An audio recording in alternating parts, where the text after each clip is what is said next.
Good morning. तो आज का अपना टॉपिक है ग्रुप नंबर 18, 18वें वर्ग के तत्व। तो इनको बोलते हैं नोबल गैसेस, अक्री गैसें बोलते हैं इनको। अगर इनके मेंबर्स की बात करें तो कौन कौन से मेंबर है? पीरियड टेबल में आपने देखा हुआ, लास्ट में पीरियड टेबल में 18वां जो ग्रुप आता है, 18th ग्रुप, ठीक है ना, उसके मेंबर चाहिए helium, neon, argon, krypton, xenon, radon, ठीक है ना। तो इसमें से रेडॉन जो है ना वो रेडियो एक्टिव होता है, बाकी सारे जो है ना ये एटमॉस्फेयर में प्रेजेंट होता है। Helium, neon, argon, krypton, xenon, ठीक है। अगर इनमें बात करें तो इन सबके इलेक्ट्रॉनिक कॉन्फ़िगरेशन तो आप जानते हो कंप्लीटली फील्ड है ये, ठीक है ना। तो S और P दोनों फील्ड होंगे। S में 2 इलेक्ट्रॉन आते हैं मैक्सिमम और P में 6।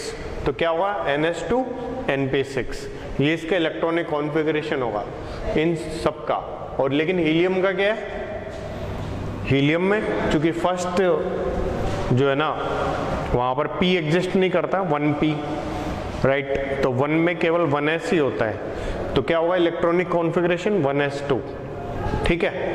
अगर अकरेंस की बात करें तो आपको पता है कि एयर जो होता है ना, हवा के अंदर मैक्सिमम जो पार्ट है ना वो नाइट्रोजन है, सेकेंड नंबर पर ऑक्सीजन है, ठीक है। तो ये लगभग हो जाए 99% के आसपास हो जाती है, 99% के आसपास ऑक्सीजन और नाइट्रोजन। बचा कौन?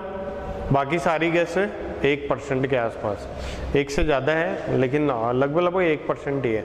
उसमें CO2 से लेकर के सारी अक्री गैसें, सारी नट गैसें होगी, जितने भी मतलब कहने का मतलब और बहुत सारी चीज़ें हैं, तो वो सारी चीज़ें 1% के अंदर आती हैं, ठीक है।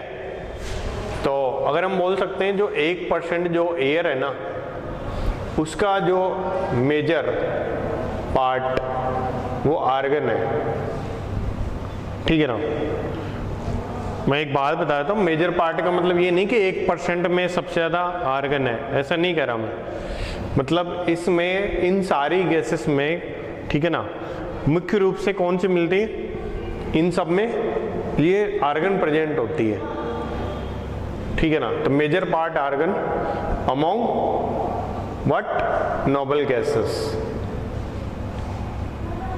तो नोबल गैसेस में से आर्गन मुख्य रूप से पाई जाती है, ठीक है ना, हवा में। ऐसे नहीं कि मतलब 1% में सिर्फ आर्गन ही पाई जाती है मुख्य रूप से, ऐसा नहीं कह रहा मैं, ओके। तो एयर का कंपोनेंट होता है ये 1%। तो ऐसे अपन बात करें इसकी रेडॉन की, तो रेडॉन बनता है रेडियम। रेडियम सुना हुआ ना आप लोगों ने? तो मैं छोटा था तो बहुत खेला करते थे रेडियम वगैरह से, छत पे चिपका देते थे तो रात में लाइटें बंद करते थे तो रेडियम चमकता था। या जैसे कोई ट्रक वगैरह होते हैं तो वहाँ पर भी रेडियम लगा होता है ताकि लाइट जब उस पर पड़ती है ना तो वो चमकता है, या ठीक है, इस तरीके से। तो रेडियम का डिसोसिएशन प्रोडक्ट है, ठीक है। रेडियो एक्टिव डिसोसिएशन होता है, आपको पता है।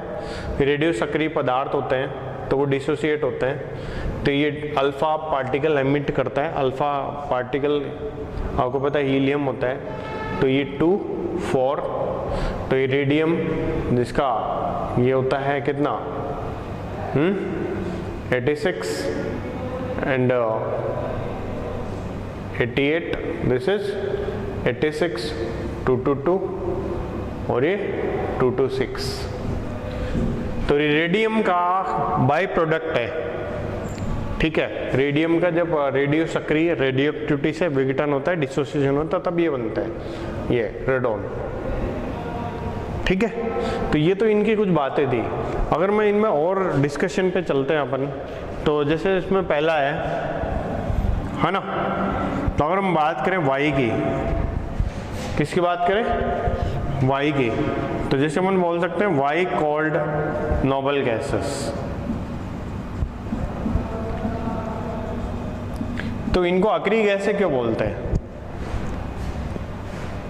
ठीक है। तो अक्री शब्द का मतलब ये है जो क्रिया नहीं करता, तो इसका आंसर इसी में छिपा हुआ है, ओके। तो किसी को नहीं भी आता, जैसे बोर्ड में या हम लोग जब एग्जाम देते थे ऐसे लिखते थे कि बोले ये ऐसे क्यों होता है, ये ऐसा इसलिए होता है, ठीक है ना। तो इसको अक्रिय गैसें क्यों कहते हैं, ये नोबल गैसें अक्रिय है क्योंकि ये किसी से क्रिया नहीं करती। तो वो तो ठीक है कि अक्रिय गैसें बोलते हैं, लेकिन ऐसा क्यों है कि क्रिया क्यों नहीं करती। तो आप ऐसे बता सकते हो कि देखो इसका क्या है, इलेक्ट्रॉनिक विन्यास, इलेक्ट्रॉनिक कॉन्फ़िगरेशन NS2 NP6। तो NS2 NP6 एक ऐसा इलेक्ट्रॉनिक कॉन्फ़िगरेशन है जो कंप्लीटली फिल्ड है, राइट, पूरी तरीके से भरा हुआ, आप ही जानते हो, है ना।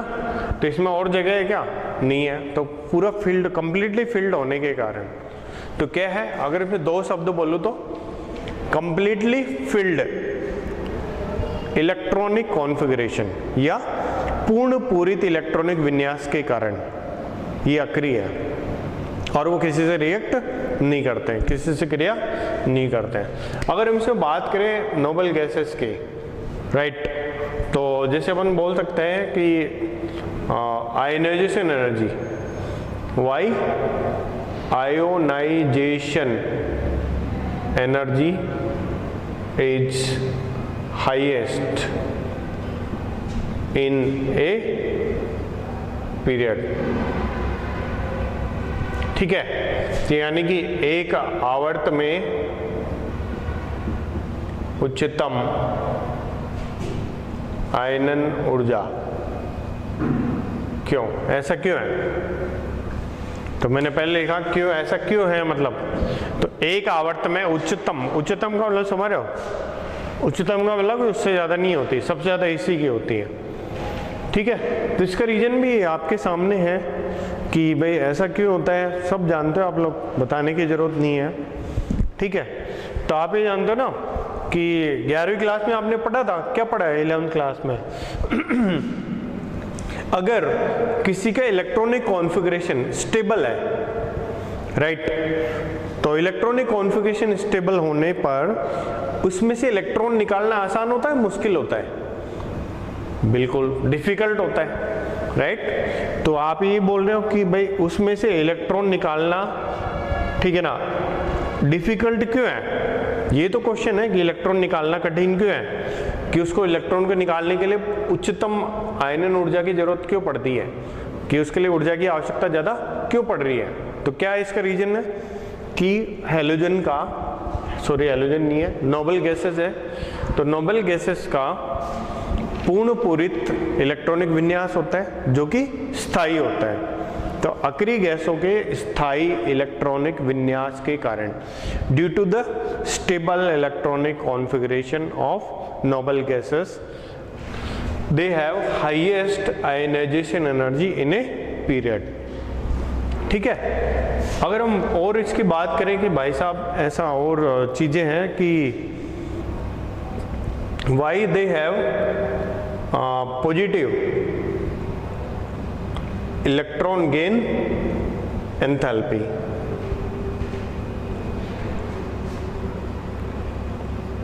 सही, ओके। तो पहली बात तो ये है कि भाई इलेक्ट्रॉन ग्रहण एंथैल्पी समझते हो ना आप लोग, क्या होता है इलेक्ट्रॉन ग्रहण एंथैल्पी, और दूसरा क्या है, पॉजिटिव होती है नेगेटिव होती है। तो हैलोजन, बार बार हैलोजन का नाम आ रहा है ना, तो हैलोजन नहीं है, नोबल गैसेस है। तो नोबल गैसों की इलेक्ट्रॉन ग्रहण एंथैल्पी, पहली बात तो क्या है, नेगेटिव नहीं होती है, क्योंकि जनरली नेगेटिव होती है, ठीक है, लेकिन नोबल गैसेस की क्या है, पॉजिटिव होती है। तो ऐसा क्या है कि मतलब पॉजिटिव होती है, तो पहली चीज तो ये, और दूसरा कि पॉजिटिव होती है ना, हाईएस्ट पॉजिटिव होती है, मतलब एक आवर्त की बात करें तो एक पीरियड की बात करें तो जिन जिन लोगों की पॉजिटिव होती है उनमें भी हाईएस्ट पॉजिटिव होती है, ठीक है। तो ऐसा क्यों है, तो इसको अपन देख सकते हैं इलेक्ट्रॉनिक कॉन्फ़िगरेशन से। जैसे कोई भी एक एग्जांपल लेते हैं, जैसे नियोन का एग्जांपल लेते हैं, तो नियोन का इलेक्ट्रॉनिक कॉन्फ़िगरेशन क्या होगा, 2s2 2p6। अगर इसमें एक इलेक्ट्रॉन जोड़ना है, if you want to add one electron, so what will happen, तो इट विल इलेक्ट्रॉनिक कॉन्फ़िगरेशन हो जाएगा 2s2 2p6 3s1, देख रहे हो आप लोग। तो इनका पहले से स्टेबल इलेक्ट्रॉनिक कॉन्फ़िगरेशन है मेरे भाई, तो इलेक्ट्रॉन जोड़ना चाहेंगे वो, नहीं, तो वो नहीं चाहते कि उसमें इलेक्ट्रॉन जोड़ा जाए, इलेक्ट्रॉन उसमें ऐड किया जाए। तो चूंकि जुड़ने वाला इलेक्ट्रॉन वो नेक्स्ट सेल में जा रहा है, ये देखो सेकंड सेल है ये, और यहाँ पे थर्ड सेल है, तो चूंकि थर्ड में जा रहा है तो इसलिए वहाँ पर जो एनर्जी डिफरेंस है सेकंड और थर्ड के बीच में ऊर्जा का अंतर है कि नहीं भाई? एक तो दूसरा मतलब कोस और एक तीसरा कोस, तो दोनों में डिफरेंस है ना एनर्जी का, तो उच्च ऊर्जा स्तर में जा रहा है, राइट। तो हैलोजन, ये क्या बार बार हैलोजन नाम आ रहा है, कि अक्रिय गैसों की धनात्मक इलेक्ट्रॉन ग्रहण एंथैल्पी का कारण क्या है कि जुड़ने वाला इलेक्ट्रॉन, ठीक है ना, उच्च ऊर्जा के कोष में जाता है, यानी कि उच्च ऊर्जा के नेक्स्ट कोष में जाता है, अगले कोष में एंटर करता है, इसलिए वहां पर इसकी इलेक्ट्रॉन ग्रहण एंथैल्पी धनात्मक होती है। मतलब इस दौरान जो डेल्टा एच होगा ना पॉजिटिव होगा, यानी कि ये जो प्रक्रम होगा ना वो ऊष्मा शोषी होगा, एंडोथर्मिक होगा, इस तरीके से अपन बोल सकते हैं, ना कि इसमें रिलीज होती है। तो ये पढ़ा आप लोगों ने। एंडोथर्मिक कब होता है? तब होता है जब वो इलेक्ट्रॉन ऐड करना नहीं चाहता है। एक्सोथर्मिक कब होता है? जब इलेक्ट्रॉन ऐड करना, इलेक्ट्रॉन जोड़ना आसान होता है। तो यहाँ पर इलेक्ट्रॉन जोड़ना कठिन है, इसलिए पॉजिटिव है, इसलिए वो एंडोथर्मिक है।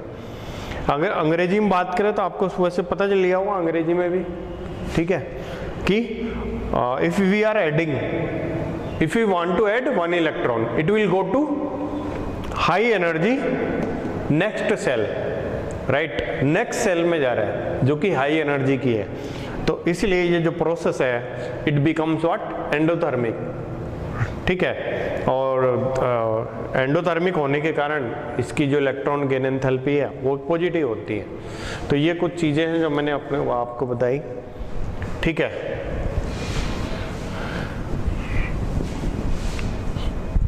तो ऐसे और भी प्रॉपर्टीज है अपन डिस्कस कर रहे हैं, और ये डिस्कस करते हुए ख़त्म करते हैं इसको।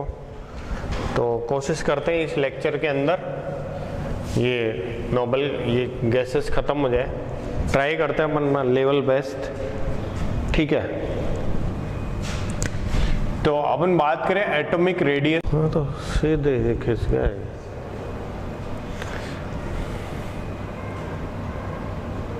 तो एटॉमिक रेडियस की अगर बात करें, राइट, तो एटॉमिक रेडियस जाहिर सी बात है भाई, ये तो आप जानते हो ना यार, ये तो 11th क्लास में पढ़ चुके हो कि down the group ionisation energy decreases.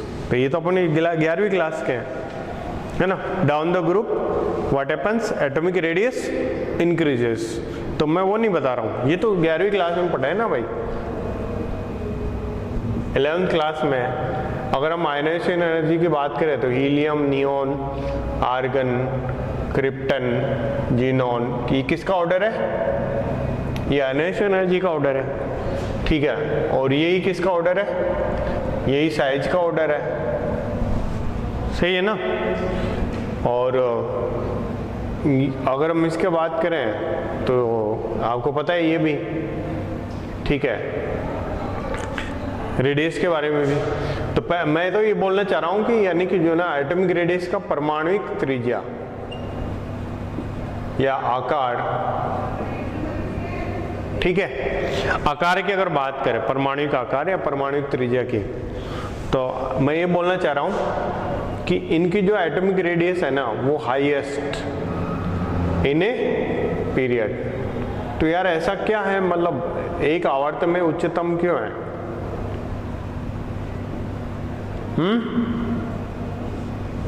तो होना नहीं चाहिए ना ऐसा कि हाईएस्ट होना बिल्कुल नहीं होना चाहिए, क्योंकि इधर जाने पर तो क्या होता है, आकार बढ़ता है घटता है, आकार कम होता है। और जबकि ये बता रहा है कि हाईएस्ट है, भाई लोएस्ट होना चाहिए ना, हाईएस्ट कैसे है? ठीक है, ये वाली बात है। तो जैसे अपन बोल रहे हैं कि लिथियम, फिर क्या होगा, जैसे है ना, लिथियम की इधर कौन आता है? बेरिलियम, फिर कौन? बोरॉन, फिर कार्बन, फिर नाइट्रोजन, फिर ऑक्सीजन, फिर फ्लोरीन। तो नियोन यहाँ आना चाहिए ना मेरे भाई। यहाँ इसकी पोजीशन कैसे है नियोन की साइज के अंदर? सही है ना, इधर आना चाहिए ना। तो वो इसलिए है क्योंकि आप जानते हो अक्रिय गैसों के लिए वान डेर वाल रेडियस डिफाइन होती है, राइट। परमाणुविक त्रिज्या जो डिफाइन नहीं होती वहां पर एटॉमिक रेडियस, तो आप ही बोल सकते हो कि हाईएस्ट क्यों है, बिकॉज वान डेर वाल रेडियस इज डिफाइंड, ठीक है। और इनका वान डेर वाल रेडियस क्या होती है, ये होती है बड़ी या लार्ज, सही है ना। 11वीं क्लास में पढ़े हैं ना भाई, सबसे बड़ी रेडियस कौन सी होती है, वान डेर वाल ही होती है, ठीक है ना। आर वान डेर वाल सबसे ज्यादा होती है, भूल गए आप लोग, आर वान डेर वाल होती है, फिर इसके बाद में आर एटॉमिक होती है या आर मेटेलिक होती है, ठीक है, इस तरीके से अपन बोलते हैं। और फिर क्या होता है, आर कोवेलेंट होती है, इस तरीके से अपन बताते हैं, ठीक है। तो वान डेर वाल रेडियस डिफाइन होने के कारण इसका साइज सबसे ज्यादा है, ठीक है। और जैसे अपन all noble gases are monoatomic, ठीक है। मोनोएटॉमिक का मतलब क्या है, एक परमाणुविक।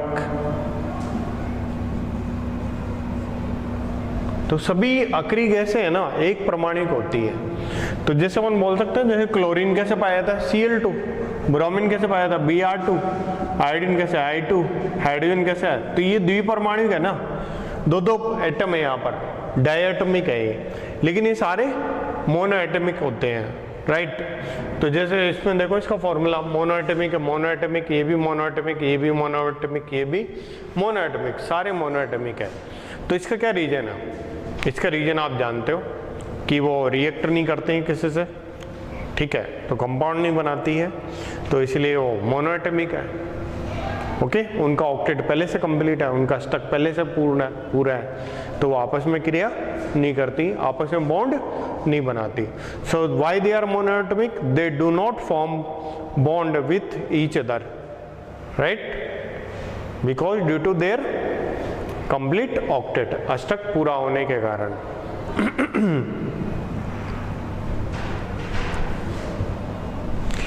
ठीक है, तो अगर इनके बॉइलिंग पॉइंट वगैरह की बात करें,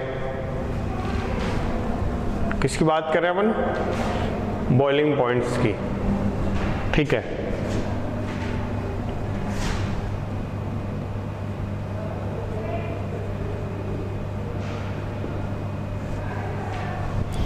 तो एक क्वेश्चन आता है यहां पर, है ना, कि why noble gas have exceptionally low BP. अक्रिय गैसों का जो क्वथनांक है ना, तो वो क्वथनांक बहुत निम्न होता है, राइट। क्वथनांक गलनांक उनके कम होते हैं। तो इसका क्या रीजन है, क्या कारण है कि अक्रिय गैसों के क्वथनांक गलनांक कम है?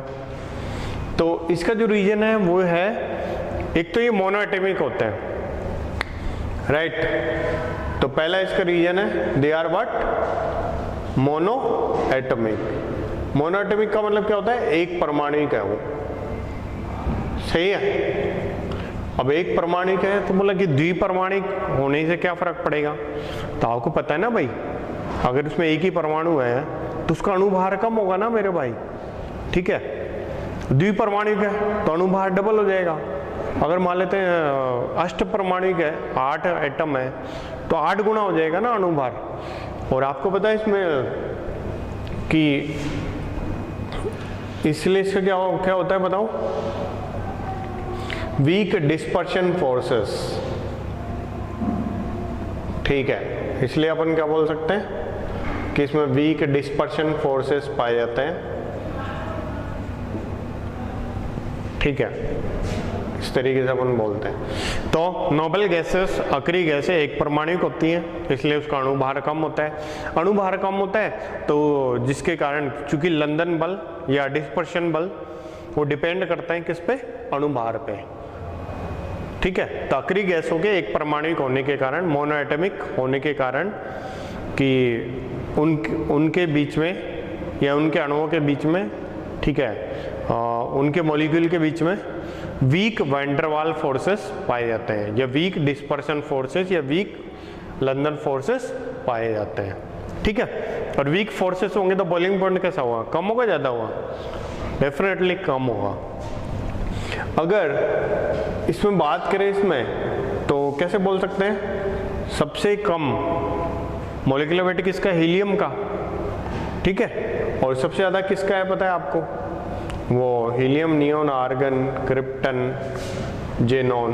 तो ये किसका ऑर्डर है, बीपी और एमपी का, यही ऑर्डर होगा, ठीक है। ये ऑर्डर है किसका, लंदन फोर्स या लंदन फोर्स बोल सकते हैं, डिस्पर्शन फोर्स बोल सकते हैं, या फिर हम बोल सकते हैं लंदन फोर्स का ऑर्डर है, इसलिए ऐसा ऑर्डर होगा इसका, बीपी का ऑर्डर भी सेम होगा, ठीक है मेरे भाई, ओके।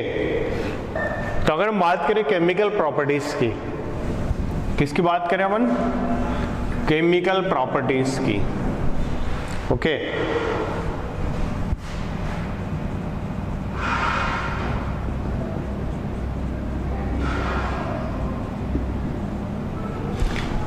तो कह सकते हो ना सर, अभी तो आप बोल रहे थे कि केमिकल प्रॉपर्टीज में ये रिएक्ट ही नहीं करती है किसी से, है ना, अभिक्रिया नहीं करती है, तो फिर केमिकल प्रॉपर्टीज कैसे होंगे, ठीक है। तो पहले अपन उसी की बात कर लेते हैं कि नोबल गैसेस जो है ना, वो सही बात है, वो रिएक्ट नहीं करती है, ठीक है, ओके। तो अगर हम इससे बात करें तो ऐसा क्या है, मतलब why inert, noble gases inert क्यों होती है, तो इसके रीजन अपन बता सकते हैं। इनर्ट होने का क्या रीजन है, वैसे अपन पहले भी लिख चुके हैं कि नोबल गैसें अक्री क्यों होती है, लेकिन फिर भी अगर केमिकल प्रॉपर्टीज के थ्रू अगर बात करें तो ये बताओ मुझे कौन से बॉन्ड बना सकती है। बॉन्ड या तो क्या होता है, आयनिक या फिर कोवेलेंट। तो क्या नोबल गैसेस कोवेलेंट बॉन्ड बना सकती है, सहसंयोजक बंध बना सकती है, नहीं बना सकती है। तो आप ही बोल सकते हो कि इसका कंप्लीट ऑक्टेट है, ठीक है, अष्टक पूर्ण है,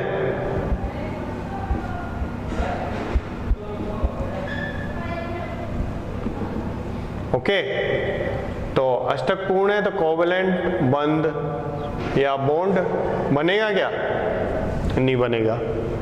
तो नोबल गैसेस कोवेलेंट बॉन्ड नहीं बना सकती ना मेरे भाई, मतलब ये इनर्ट क्यों होती है वो उसका आंसर दे रहा हूँ। बंद नहीं बनाना चाहिए, क्योंकि बंद अपन कैसे बनाते हैं कि अष्टक पूरा करने के लिए बनाता है, केमिकल बॉन्डिंग में अपन ये पढ़ते हैं, ठीक है। वैसे जरूरी नहीं कि अष्टक पूरा किया ही जाए, लेकिन फिर भी एक जनरल रूल है कि अपन जैसे बॉन्डिंग कराते हैं तो अष्टक पूरा कराते हैं। तो चूंकि इसका अष्टक पूरा है, दूसरा अगर आयनिक बॉन्ड बनाए तो या तो वो धनायन बनेगा, या तो वो कैटायन बनेगा, या फिर एनायन बनेगा।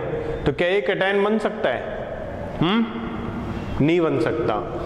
तो आपको पता है, तो very high value of ionisation energy, ठीक है। तो आपको पता है, यानी कि उच्च आयनन ऊर्जा। तो उच्च आयनन ऊर्जा तो धनायन बना सकता है क्या मेरे भाई, है, धनायन नहीं बना सकता। तो यानी कि आयनिक यौगिक बनाने की प्रवृत्ति नहीं है इसकी, धनायन बनाएगा तभी बनेगा ना। अगर हम बात करें कि चलो ठीक है धनायन ना बनाए, ऋणायन बना ले, तो ऋणायन बना सकता है क्या, नहीं, क्योंकि इसके तो क्या होता है, उच्च धनात्मक इलेक्ट्रॉन ग्रहण एंथैल्पी। तो यानी कि ये तो ना तो ऋणायन बना सकता है, ना ये ऋणायन बनाना चाहता है, ना ये एनायन बनाना चाहता है, ना ये कैटायन बनाना चाहता है, ना ही बॉन्ड बनाना चाहता है। तो एक बात बताओ, जब वो धनायन नहीं बनेगा, ऋणायन नहीं बनेगा, सहसंयोजक बंध नहीं बनाएगा, तो भाई साहब वो तो इनर्ट हो गई, right. If noble gases do not form cation if they do not form anion, if they do not form covalent bond, then they will remain inert, right? So what is the reason for inertness? Due to the stable electronic configuration, they do not react, they do not bond, they do not form covalent bonding. और दूसरा अपन बोल सकते हैं due to the high value of ionisation energy and high positive value of electron gain enthalpy, ठीक है, they can not form cation and anion, ठीक है। लेकिन फिर भी आपको पता है ये चैप्टर पढ़ रहे हैं, केमिकल प्रॉपर्टी यहाँ पे लिखा हुआ है तो मतलब कुछ तो होगा ना यार मेरे भाई, तभी लिखा है ना, नहीं तो फिर क्यों लिखता मैं, ठीक है। तो यहाँ पर केमिकल प्रॉपर्टीज की अगर हम बात करें तो इसमें सबसे पहला कंपाउंड जो बनाया गया था वो बनाया था XgPtF6।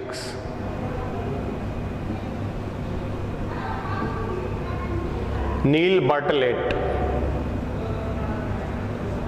ये एक साइंटिस्ट का नाम है, इन्होंने पहला ऐसा कंपाउंड बनाया था जिनोन का कंपाउंड XgPtF6, राइट। तो XgPtF6 में अपन ये जानते हैं, ठीक है, तो जब जिनोन का एक कंपाउंड बना है नील बर्टलेट ने, जैसे ये बनाया है ना, लैब में बनाया है इसको, ठीक है, तो जैसे ये बनाया तो वैसे क्या होगा, फिर तो होड़ मच गई वहां पर जिनोन के कंपाउंड बनाने की। तो जिनोन चूंकि लेस रिएक्टिव है भाई, अगर देखें सबसे नीचे जिनोन ही पाया जाता है ना, तो बाकी की रिएक्टिविटी तो कम होगी, जिनोन की फिर भी मेटलिक प्रॉपर्टी ज़्यादा होंगी, ठीक है। तो जिनोन के कुछ कंपाउंड्स पाए जाते हैं, तो चूंकि जिनोन का ये कंपाउंड पाया गया तो जिनोन की रिएक्शन बाद में कराएगी किसके साथ, फ्लोरीन के साथ, क्योंकि ये तो बहुत कम रिएक्टिव है, हाँ, ये तो इनर्ट है। तो अगर दूसरा भी ऐसे अगर ऐसा ही अगर कंपाउंड यूज कर लेंगे, ऐसे एलिमेंट यूज करेंगे जो कम रिएक्टिव हो, तो दिक्कत है ना मेरे भाई, ये बहुत कम रिएक्टिव है, तो इसके साथ अपन बहुत हाईली रिएक्टिव फ्लोरीन का इस्तेमाल करते हैं। तो इन्होंने भी, साइंटिस्ट लोगों ने यही किया कि ये सोचा कि यार अपन हाई रिएक्टिव एलिमेंट का यूज करके देखते हैं, फ्लोरीन का यूज किया उन्होंने। तो फ्लोरीन का यूज करने पर उन्होंने दो कंपाउंड प्राप्त हुए, ठीक है, XgF4, ठीक है, XgF6। तो जिन्होंने उनके खूब सारे कंपाउंड उनको मिले इस तरीके से, ओके, जिनमें उन्होंने ये रेशियो अगर 1:20 रखते हैं, 1:3 रखते हैं, 1:5 रखते हैं, ओके, तब जाके XgF4 बनता है। तो ये मतलब अलग अलग रेशियो में इनका यूज करने पर ये कंपाउंड बनते हैं इसमें। ऐसे ही Xg प्लस इसमें यूज करते हैं XgF4 के साथ O2F2 को, तो क्या बनता है इससे, XgF6 प्लस O2। तो पता है ना O2F2, O2F2 का काम क्या है, तो यहाँ पर XgF6 बनाने में O2F2 का यूज होता है इसमें। तो ये जिनोन के फ्लोराइड, इसको बनने के बाद सबसे पहले जिनोन के फ्लोराइड बनाए गए, right, highly reactive metal, non metal fluorine के साथ।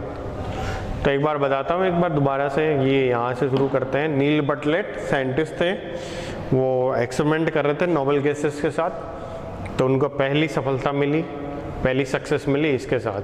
फिर बाकी फिर वर्ल्ड में फिर तो होड़ मच गई, फिर सभी लोग ऐसे ट्राई करने लगे, तो फिर जिनोन के सबसे पहले फ्लोराइड बनाए गए, ठीक है ना। तो इसमें मुख्य रूप से XgF2, XgF6, XgF4 और XgF6, तो ये कंपाउंड बने हैं इसमें।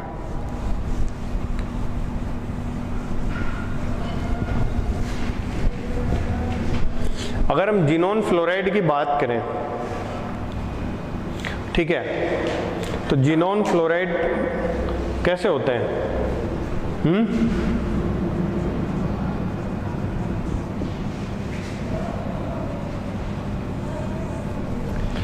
है।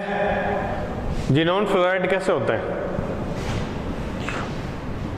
जिनोन फ्लोराइड के साथ दो ही लोग हैं, एक तो जिनोन और दूसरा फ्लोरीन है। क्या करेगा वो? फ्लोरीन दे सकता है वो किसी को, ठीक है। तो यानी कि फ्लोरीनेटिंग एजेंट ऐसे काम कर सकते हैं, मतलब दूसरे को फ्लोरीन दे सकते हैं, दूसरे से फ्लोरीन जोड़ सकते हैं। और फ्लोरीन आपको पता है कि मोस्ट इलेक्ट्रोनेगेटिव एलिमेंट है, सबसे ज़्यादा इलेक्ट्रोनेगेटिविटी फ्लोरीन की होती है। तो अगर फ्लोरीन किसी से जुड़ेगा तो उसका क्या हो जाएगा? ऑक्सीडेशन होगा या नहीं होगा? किसी भी चीज़ से अगर जिनोन फ्लोराइड रिएक्ट करेंगे तो उनका, जिससे वो रिएक्ट करेंगे उसका ऑक्सीडेशन हो जाएगा, राइट? क्योंकि उससे फ्लोरीन जुड़ेगा, मोस्ट इलेक्ट्रोनेगेटिव एलिमेंट, तो उनका ऑक्सीडेशन होना तय। तो इसलिए इनकी नेचर कैसी होती है? ऑक्सीडाइजिंग नेचर, ठीक है। ये अपन बहुत बार बार लिख चुके हैं, ऑक्सीकारक प्रवृत्ति बोलते हैं ऑक्सीडाइजिंग नेचर को, हर बार हिंदी अंग्रेजी लिखते हैं, ठीक है। तो ऑक्सीकारक प्रवृत्ति क्यों है? क्योंकि सबसे अधिक विद्युत ऋणता वाला तत्व फ्लोरीन अगर किसी से जोड़ देंगे, ये फ्लोरीन देंगे और वो फ्लोरीन किसी से जुड़ेगा तो उसका ऑक्सीकरण होगा ही, ठीक है। इसलिए ऑक्सीकारक होते हैं, ठीक है। और इनकी जैसे अगर और प्रॉपर्टीज की बात करें कि ग्रुप फर्स्ट के है ना फ्लोराइड्स, उसके साथ इनके अगर रिएक्शन कराएं, और एक अपन रिएक्शन कराते हैं ग्रुप 15th फ्लोराइड, ओके। तो जैसे अपन बोल सकते हैं कि SbF5, तो SbF5 की रिएक्शन करवाते हैं जिनोन के फ्लोराइड के साथ, और एक अपन रिएक्शन करवाते हैं जैसे कि NaF के साथ, राइट। तो आप ये बताओ कि NaF की प्रॉपर्टी क्या होगी? NaF की प्रॉपर्टी क्या होगी? जैसे अगर हम बात करें, रिएक्शन करवाते हैं अपन HgF6 से, HgF6 से इसकी रिएक्शन करवाते हैं, तो फर्स्ट ग्रुप के फ्लोराइड होते हैं। तो ये क्या कर सकता है? यहाँ पर ये फ्लोरीन दे ही सकता है ना, फ्लोरीन ले तो नहीं सकता। उसका रीजन है क्योंकि ये +1 ही होती है, इसके +2 तो हो नहीं सकता, पॉसिबल नहीं है ना। तो ये ग्रुप फर्स्ट के फ्लोराइड जो होते हैं ना, वो होते फ्लोरीन दाता, F- डोनर। तो जब इनकी रिएक्शन करवाते हैं तो F- इसको डोनेट करते हैं, तो HgF7+ इस तरह का कंपाउंड बनाएंगे, ठीक है। माइनस, और अगर यहाँ पर इसके रिएक्शन कराएंगे तो ग्रुप 15 है, तो ग्रुप 15 है ये, तो 15 वाला तो एक्सेप्ट कर सकता है ना भाई। यहाँ तो दिक्कत है, ये तो नहीं कर सकता क्योंकि +1 है, तो +2 जा नहीं सकता क्योंकि इनके तो फिक्स है ना भाई। पहले जो वर्ग है, पहला जो वर्ग है या फर्स्ट ग्रुप है, उनकी जो है ना ऑक्सीडेशन स्टेट +1 ही होती, तो फिक्स होने के कारण ये तो इतना ही होगा। लेकिन इसकी जो है ना यहाँ पर पॉसिबल है कि ये जो है ना फ्लोराइड डोनर का काम करे, ठीक है। तो अगर ये फ्लोराइड डोनर का काम करेगा, HgF6- बनाएगा और HgF3+ बनाएगा, ठीक है। तो यहाँ पर ये जो है ना कैसे काम कर रहा है? ये F- डोनर का और ये F- एक्सेप्टर का काम कर रहा है। तो 15 वर्ग के फ्लोराइड कैसे होता है?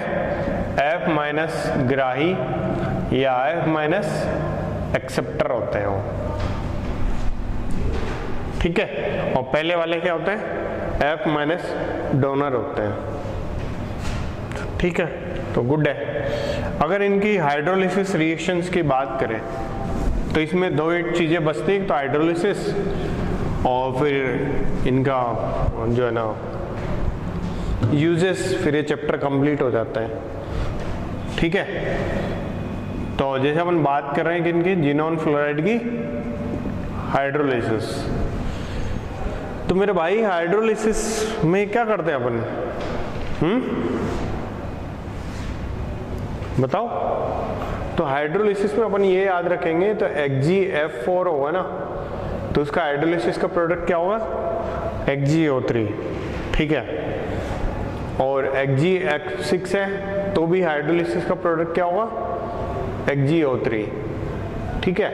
तो इनके रिएक्शन में यही अपन यूज करेंगे, कंप्लीट हाइड्रोलिसिस पे प्रोडक्ट ये बनेगा।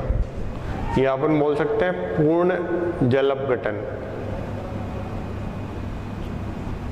इस तरीके से। तो चाहे HgF6 का करो चाहे HgF4 का करो, दोनों ही केस में क्या बनेगा, HgO3 बनेगा। तो अगर इस तरह से याद करते हो तो रिएक्शन हो जाता है।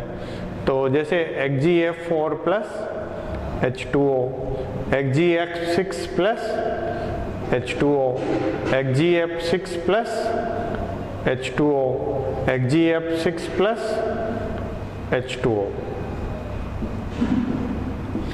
पहले बात करते हैं कंप्लीट हाइड्रोलिसिस की, राइट। तो ये क्या है, इसको बोल रहे हैं कि कंप्लीट यानी कि पूर्ण हाइड्रोलिसिस, पूर्ण जल अपघटन। तो पूर्ण जल अपघटन पे क्या बनेगा,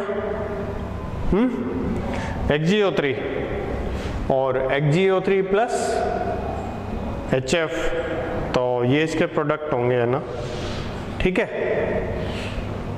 ओके, फ्लोरीन हाइड्रोजन के साथ बॉन्ड बना रहा है, स्ट्रॉन्ग बॉन्ड इसके साथ बनाएगा और ये HgO3 बनेगा। अब अगर इनकम्प्लीट है तो जैसे इसमें क्या है, इनकम्प्लीट, इनकम्प्लीट का मतलब क्या हुआ, अपूर्ण, अपूर्ण, राइट। तो अगर इसमें से सारा फ्लोरीन हट जाए तो हो जाएगा पूर्ण, पूर्ण जल अपघटन, और सारा फ्लोरीन नहीं हटे तो क्या हो जाएगा, अपूर्ण जल अपघटन। तो ये जल की मात्रा पे डिपेंड करता है, जल की क्वांटिटी पे, वाटर की क्वांटिटी पे, कितना क्वांटिटी किस रेशियो के अंदर है, ऑलराइट।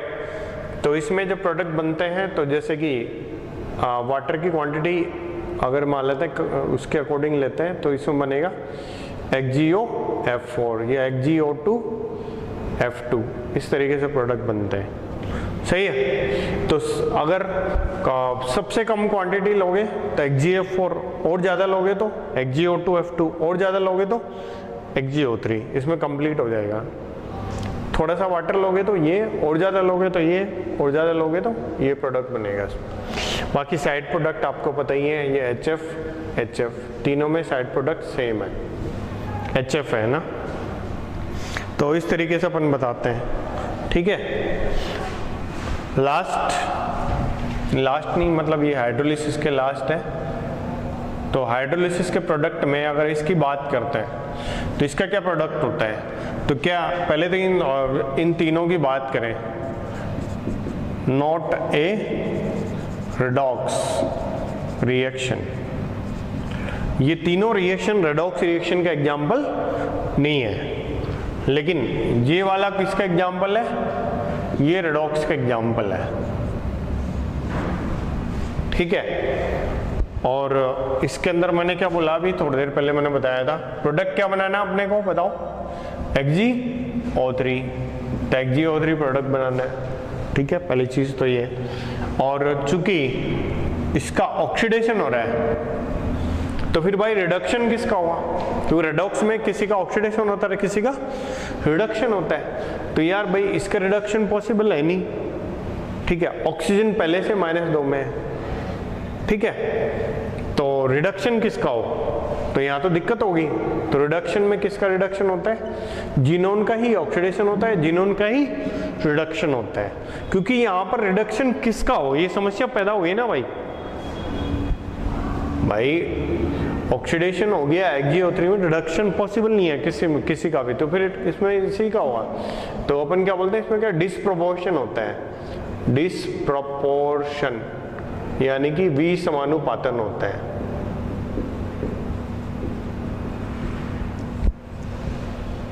ठीक है। तो इसकी जल अपघटन में एक बार दोबारा बताता हूँ, दोनों से ही HgO3 बनेगा पूर्ण जल अपघटन पे। तो इसमें HgO3 बना है पूर्ण जलापीड़न पे, जिनोन ऑक्सीजन के साथ HgO3 और ये HF। यहाँ भी ऐसे ही HF तीनों में कॉमन है, सब में HF कॉमन है, ठीक है। HF सब में है, देखो यहाँ भी HF, यहाँ भी HF, सब में HF है। लेकिन यहाँ पे बोल रहे हो कि इसमें इनकम्प्लीट हाइड्रोलिसिस है, इन दोनों में इनकम्प्लीट है, ठीक है, और इसमें कंप्लीट, इन दोनों में इनकम्प्लीट हाइड्रोलिसिस है, इसमें कंप्लीट है। कंप्लीट होने पे ये बनेगा और इनकम्प्लीट होने पे यहाँ पे 2 फ्लोरीन हट गए, भाई 6 4 हो गए, 2 फ्लोरीन हटे, यहाँ पर 4 फ्लोरीन हटे, यहाँ पे कंप्लीटली 6 फ्लोरीन हट गया।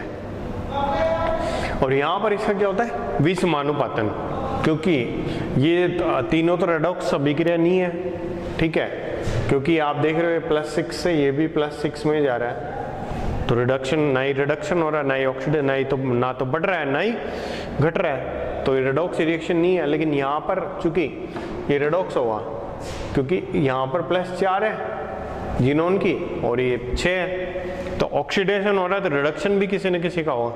अब रिडक्शन होने के लिए कोई तैयार ही नहीं है, बोला कि हमारा कर दो रिडक्शन, तो वो कोई प्रिपेयर्ड ही नहीं है, तो प्रिपेयर्ड नहीं है तो ऐसे केस में क्या हुआ, जिनोन का ही रिडक्शन हो रहा है। तो ये सेम एलिमेंट का जिनोन का ही ऑक्सीडेशन और जिनोन का ही रिडक्शन, इसलिए किसके एग्जाम्पल है, डिस्प्रोपोर्शन का एग्जाम्पल है, ठीक है। तो ये कुछ मतलब कुछ एक्सप्लेनेशन थे इनकी। अब बाकी स्ट्रक्चर्स तो आप केमिकल बॉन्डिंग में पढ़ते हो आप, है ना। ये जिनोन फ्लोराइड है, ये HgF2 की संरचना है, ऑलराइट। ये HgF2 है, जैसे HgF4 कैसा हुआ, ये HgF4 होगा,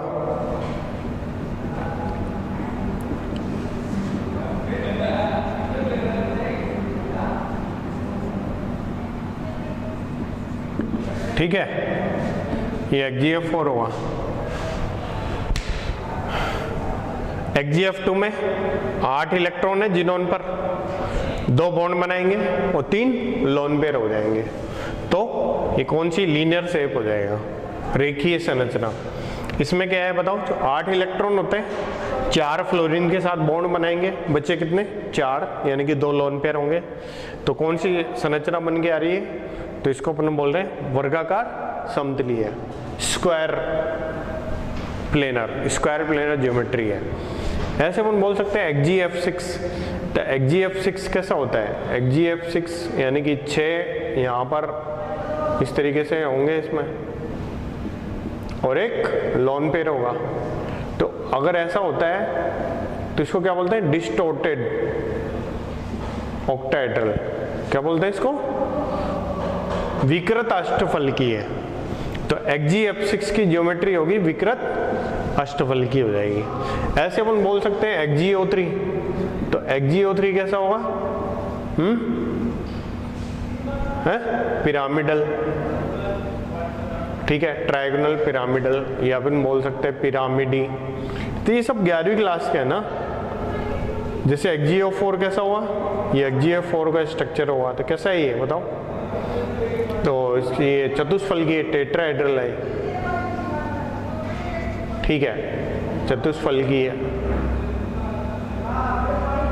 है ना। तो HgO4, HgO3, HgF6, ठीक है, इस तरीके से है ना। तो अगर हम बात करें इसकी, इनके क्या क्या यूज है, अगर हम जिनोन की बात, हीलियम का यूज की बात करते हैं, तो हीलियम का प्रयोग होता है कहाँ पर, हीलियम का यूज होता है कहाँ पर, न्यूक्लियर रिएक्टर में। न्यूक्लियर रिएक्टर में विशेष रूप से प्रयोग होता है, बाकी नोट्स में लिखे हुए हैं। NMR स्पेक्ट्रोस्कोपिंग में इसका यूज होता है। और हीलियम को जो ना डाइवर्स, सी डाइवर्स, जो समुद्र में गोताखोर है ना, वो यूज करते हैं, ठीक है, ऑक्सीजन को डाइल्यूट करने के लिए। इट इज ऑक्सीजन के तनु कार्य के रूप में हीलियम का प्रयोग किया जाता है, ठीक है। अगर मैं बात करते हैं नियोन की, तो नियोन का प्रयोग होता है, जैसे आप देखते हो ना रात में जैसे सनी देओल को या उसको कोई ऐड कर रहे हैं ना, एडवर्टीजमेंट, दूर से कोई साइन बोर्ड दिखता है, ये स्पेक्ट्रम लिखा हुआ दिखता है आपको, रात में जब आप गुजरोगे यहाँ से तो दूर से चमकता हुआ, तो वो वहाँ पर नियॉन लाइट का इस्तेमाल किया जाता है, ठीक है। और नियॉन का कहाँ पर, ग्रीन हाउस की जगह वहाँ पर भी इस्तेमाल करते हैं, ठीक है, नियॉन का वहाँ पर प्रयोग किया जाता है। और वहाँ पर नियॉन की बल्ब इस्तेमाल किए जाते हैं, जहाँ पर ग्रीन हाउस सुना हो ना, ग्रीन हाउस खीरा, तो ग्रीन हाउस खीरा जहाँ पर इस्तेमाल करते हैं वहाँ पर नियॉन के बल्ब यूज़ होते हैं, वो अलग टाइप के बल्ब आते हैं। आर्गन, जो अपने घरेलू बल्ब है वहाँ पर आर्गन का इस्तेमाल होता है, ठीक है। और आर्गन का एक जगह और यूज होता है, क्योंकि आर्गन अक्री गैस है, तो जैसे वेल्डिंग है, तो वेल्डिंग में अक्री वातावरण प्रदान करने के लिए स्टील बनाने के दौरान, या जैसे धातु क्रम है ना, मेटलर्जिकल प्रोसेस है, तो जितने भी मेटलर्जिकल प्रोसेस है वहाँ पर इनर्ट एटमॉस्फेयर प्रोवाइड करने के लिए, ठीक है ना, ये इंपॉर्टेंट है। तो ये यूजेस, तो कई बार इनसे भी क्वेश्चन आ जाता है कि इनके यूजेस बताओ, तो इनर्ट एटमॉस्फेयर प्रोवाइड करने के लिए आर्गन का यूज किया जाता है, ठीक है। और अगर हम बात करते हैं कि रेडॉन है, तो रेडॉन की केमिस्ट्री पढ़ना कठिन क्यों है? Why we do not study? तो रेडॉन का स्टडी क्यों नहीं करते? कि रेडॉन रेडियो एक्टिव है, इसलिए रेडियो एक्टिव है तो भाई होगा तभी तो आप उसका स्टडी करोगे। तो रेडियो सक्रिय है, रेडियो एक्टिव है, तो डिकम्पोज हो जाता है ना, डिसोसिएट हो जाता है, ओके। तो इसलिए उसका स्टडी करना कठिन है। तो ये आपका पी ब्लॉक कंप्लीट होता है। Thank you very much.